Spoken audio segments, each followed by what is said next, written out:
Hello, Chisai, Nicholas of Hennigan again. How you doing? And I'm in the assembly rooms, which is sort of club bar, which is a bit kind of posh and private. But I'm so pleased to have met the geniuses behind a venue that started a few years ago called The Space. And all the way around Edinburgh since I've been here. Space UK, The Space UK. The Space UK. Right, because in the Isle of Dogs in London, there's a really lovely theatre called The Space. Oh, is there? I didn't know. And it's kind of one of those names that works with theatre, and that's independent. And we talk now and again, but people think we're them or they're us. Yeah. And it's quite nice when they're doing fabulous shows and someone tweets on our tweet that The Space UK are amazing. But I love the fact, so I've been up here, obviously it's 2022, and I've been up here and I've been doing the press launches, which is kind of cool, and I've had so much positive kind of feedback about what you're doing at The Space. And I know there's, the sort of controversy, as there is probably every year, about Edinburgh and things getting expensive, but a couple of journalists have said to me how they really kind of like what The Space does, and also, how could I put this sort of subtly, that you're not quite perhaps as commercial as some of the big operators are. Bearing in mind we're in the bar of a big operator at the moment. What's the history of The Space? How did it start? We first came to Edinburgh in 1995. We had a little church hall. I had a drama lecturer at university after I graduated who knew friends and mates, and I didn't do drama oddly enough, but he recommended there was stuff going on up there, and it was a bit of a quiet time with the Fringe. Found a church hall. I came up and had a look, and we got a long lease with the clerk of the vestry, and we pushed on with that, and here we are. Really, it's interesting what you say though about the.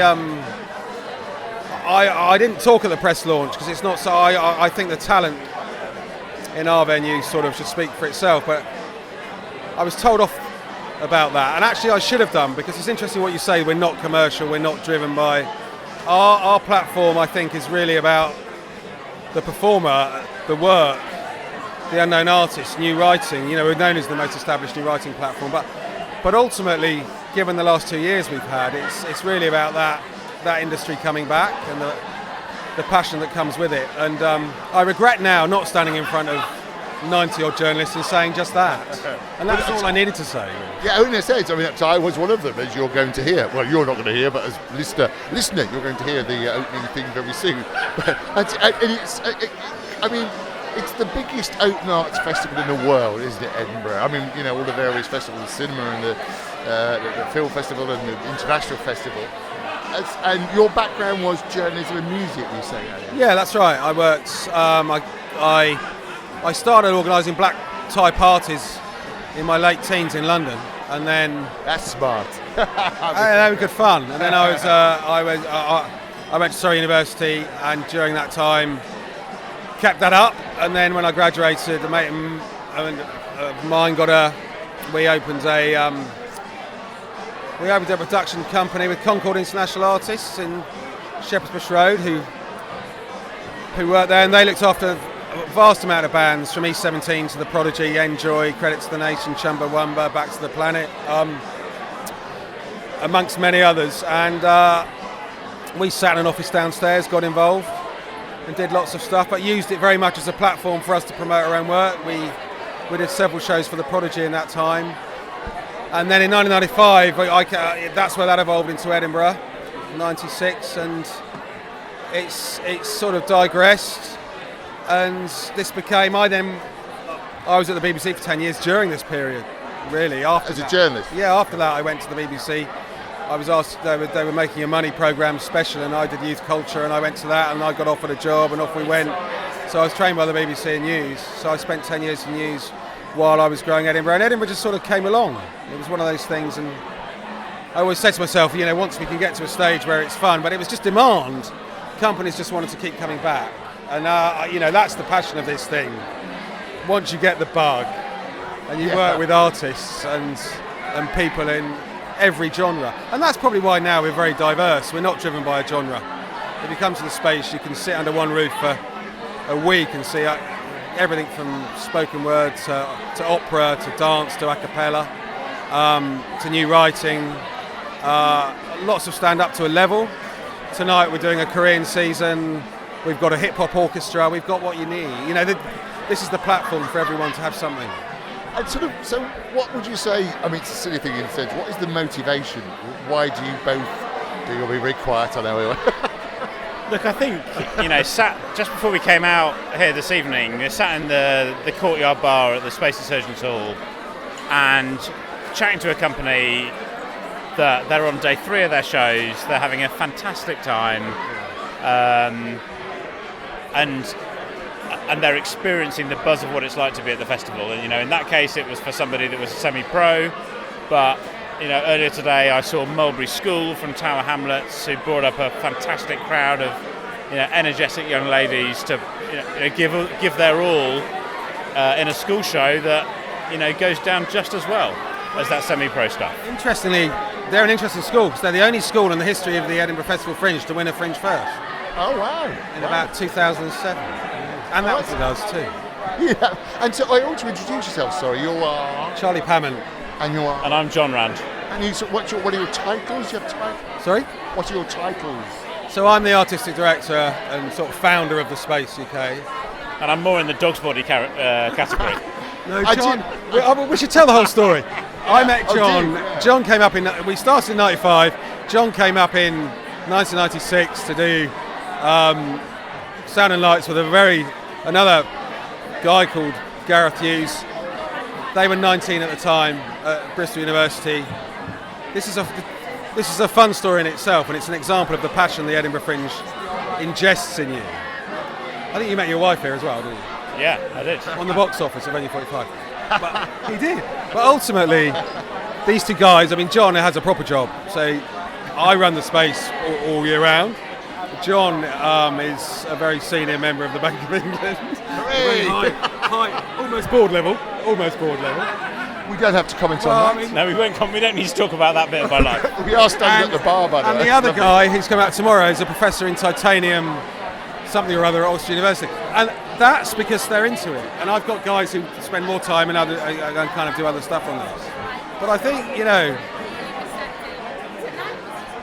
there's a struggle at the moment in Edinburgh about the festival. I worked in media. I know it's negative stuff sells press, sells column inches.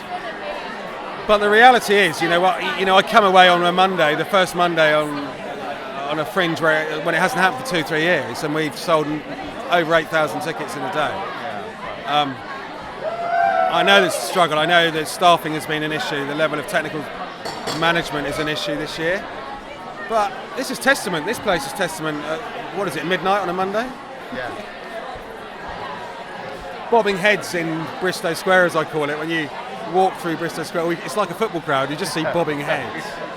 But that is the vibe of Edinburgh, and that's why the biggest global festival in the world, and the passion for the arts. It's not banking. It's something that has a lot of money in it. It's just people of all ages, all demographics, making something happen, bringing it back. It's actually one of the best examples of human existence, and we're here now. And why we're good, and I don't mind saying that, is because we're selling well. I've got 350 shows which are between the £7 and £10 mark.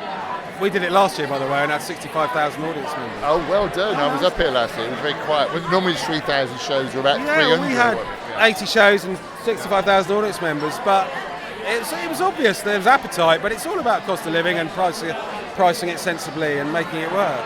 And it's just nice to be back. And so, I mean, the fact I've just literally buttonholed you at the bar, it's very kind of you to talk to me. You're quite optimistic for the future then. Oh yeah, you can't be anything but optimistic when you experience the buzz around the place. Thinking about our venue managers that have returned back, for 5, 6, 7, 10 years, and the rest. Thinking about the audiences and the companies that we talk about. You've got to be optimistic about the future. We tipped over our equivalent sales from 2019 today, didn't we? Yeah, we did. So we're ahead of 2019, so that can only bode well, can't it? Yeah, and I get the impression as well. I've got a show on at the Underbelly. Sorry about that. We'll do that. But it's great venue. I get the impression. I took my son there the other day. Oh, really? You have to come to the dairy room.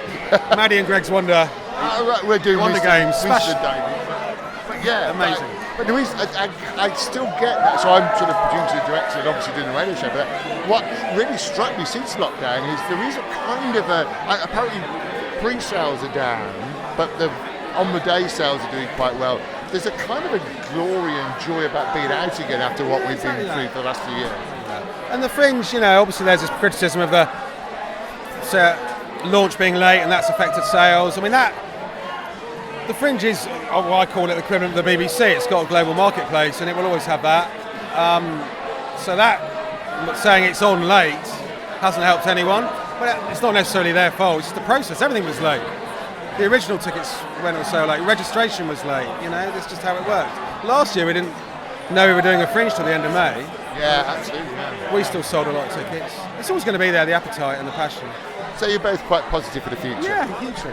Well, I'm absolutely. I mean, we should be. Yeah. No, I completely agree. And thank you so much for allowing me to. We're just standing at the bar. I'm going out for a quiet beer. Yeah, you will I might have to buy you a fee in a minute. 2 halves of lager. Thank you very much, guys. And good luck with the space. Cheers.